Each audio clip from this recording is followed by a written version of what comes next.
इस बीच बड़ी खबर आ गई है। दिल्ली एमसीडी से जुड़ी हुई एमसीडी सदन में आज फिर हंगामा हो रहा है और जबरदस्त हंगामा हो रहा है। आप देखिए ना तस्वीरें, पार्षद मेज पर चढ़ गए हैं। पहले हंगामे की आवाज सुने। हमारा भाई कैसा हो, हमारा भाई कैसा हो, हमारा भाई कैसा है, हमारा भाई कैसा है। तो ये एक्सक्लूसिव तस्वीरें आप इंडिया टीवी पर देख रहे हैं। एमसीडी स्टैंडिंग कमेटी चुनाव से पहले एक बार फिर खेला हो गया है। आम आदमी पार्टी के पार्षद पवन सहरावत बीजेपी ज्वाइन कर चुके हैं। बीजेपी में शामिल होने के बाद उनकी जय जयकार हो रही है एमसीडी सदन में। और हमारा भाई कैसा हो, पवन सहरावत जैसा हो, इस तरीके के नारे लगाए जा रहे हैं। और पवन सहरावत ने जैसे ही बीजेपी ज्वाइन की तो उन्होंने एक धमाकेदार बात भी कह दी। और बात यह थी कि अरविंद केजरीवाल की ओर से डायरेक्ट ये आदेश दिया गया है कि आप एमसीडी सदन में जमकर फ्रीडम ऐप से सीखकर आपने बेकरी की शुरुआत की है क्या? ऐसा है तो आपकी जो केक्स हैं उनको 1 करोड़ फ्रीडम ऐप के जो ग्राहक हैं उन्हें बिना किसी खर्चे के आप उसे बेच सकते हैं। हंगामा करें क्योंकि नंबर्स तो आपके पास है। मेयर आपका अपना होगा, इसलिए आप अपना हंगामा जारी रखें। और पवन सहरावत ने यही सारे आरोप लगाते हुए बीजेपी ज्वाइन कर ली। उसके बाद की तस्वीर आप देख रहे हैं। स्टैंडिंग कमेटी का चुनाव होना है, ये कमेटी तय होनी है। लेकिन कल की तस्वीर और आज की तस्वीर में कोई बहुत ज्यादा परिवर्तन नहीं आया है। मुश्किल ही लग रहा है कि आज भी क्या स्टैंडिंग कमेटी बन पाएगी, क्या ये चुनाव हो पाएगा। पवन सहरावत को आप देखिए, बड़ा जोश दिख रहा है उनमें, बड़े खुश नजर आ रहे हैं। चल गए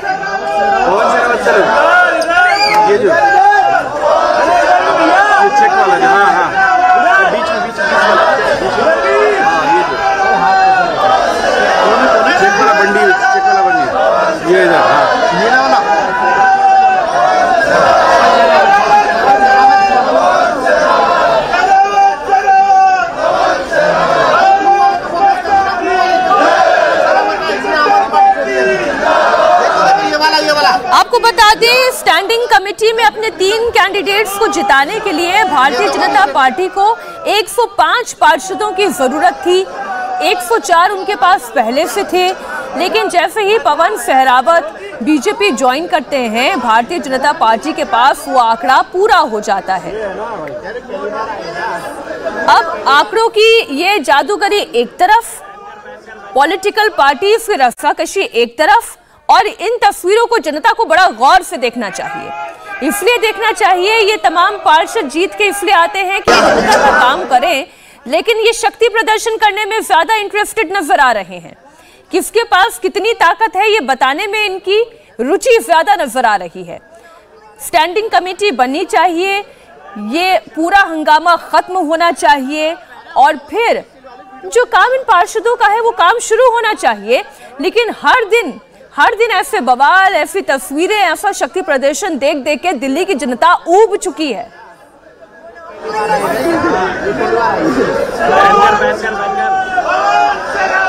और इस वक्त हमारे साथ संवाददाता भास्कर मिश्रा जुड़ गए हैं।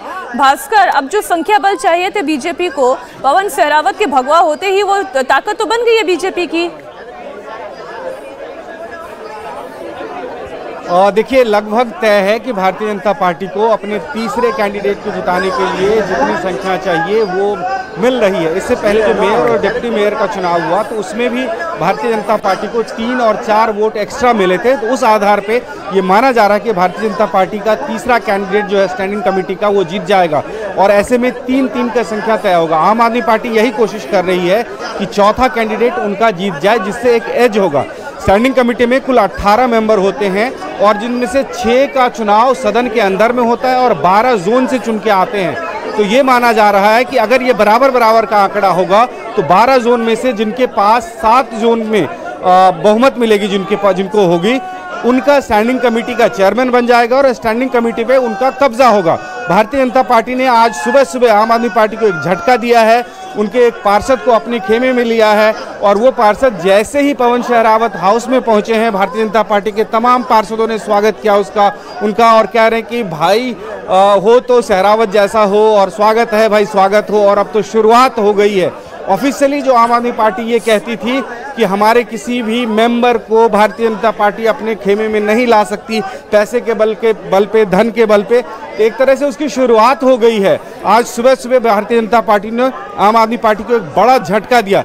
पिछले एक सप्ताह से जो तमाम रणनीति बन रही है स्टैंडिंग कमेटी के चुनाव को लेके, वो वहाँ पे एक मात खाई है आम आदमी पार्टी ने। और ऐसा लग रहा है कि आम आदमी पार्टी, यही वजह है कि 10 बजे सदन की शुरुआत होना था, लेकिन अभी तक शुरुआत नहीं हो पाया है। आज एक भी मेंबर अभी तक आम आदमी पार्टी के जो मेंबर्स हैं, पार्षद हैं, वो अभी सदन में नहीं पहुंचे हैं। जबकि मेयर और डिप्टी मेयर के चुनाव में हमने ये देखा था आम आदमी पार्टी के पास विकल्प क्या बचा है कि वो अपनी ताकत को बढ़ा सके, क्योंकि पवन सहरावत बीजेपी ज्वाइन कर चुके हैं। स्टैंडिंग कमेटी में 3 मेंबर्स भारतीय जनता पार्टी के अभी तो लगभग तय ही नजर आ रहे हैं। क्या अभी भी आम आदमी पार्टी के पास कोई विकल्प बचा है अपनी शक्ति बढ़ाने का? और देखिए, विकल्प यही है आम आदमी पार्टी के पास कि एक तो वो क्रॉस वोटिंग को और रोकें, ये पुख्ता करें, और मोबाइल पोलिंग बूथ के अंदर ले जाना या ना ले जाना, ये इसीलिए इसकी लड़ाई है कि उसके जरिए क्रॉस वोटिंग को रोका जा सकता है। अगर संख्या की बात करें तो आम आदमी पार्टी अब बहुत ज़्यादा इसमें कर नहीं सकती है। चौथे सीट के लिए उनको 10 से अधिक वोट की दरकार है, जबकि भारतीय जनता पार्टी को तीसरे सीट के लिए 2 से 3 वोट की दरकार थी, और वो ऐसा लग रहा है कि उनके फ्रीडम ऐप से सीखकर आपने बेकरी की शुरुआत की है क्या? ऐसा है तो आपकी जो केक्स हैं उनको 1 करोड़ फ्रीडम ऐप के जो ग्राहक हैं उन्हें बिना किसी खर्चे के आप उसे बेच सकते हैं। पाले में आ गई है। और ऐसे तमाम जो इंडिपेंडेंट थे, 3 इंडिपेंडेंट थे, ऐसा लग रहा है कि उनका सपोर्ट भी उनके पास है। एक इंडिपेंडेंट जो कि मुंडका से चुने गए थे, वो पहले ही ओपनली भारतीय जनता पार्टी के खेमे में आ गए थे, और इसी हिसाब से भारतीय जनता पार्टी अपनी संख्या 105 बता रही थी। और उसके बाद जो 2 और पार्षद हैं, उनका भी सपोर्ट ऐसा लग रहा है कि भारतीय जनता पार्टी को मिल रहा है। और साथ ही कांग्रेस के एक पार्षद जो मेयर और डिप्टी मेयर का चुनाव हुआ है, उसमें सदन के अंदर में आके उन्होंने वोटिंग की है, और ये भी माना जा रहा है कि वो भारतीय जनता पार्टी के खेमे में गया है।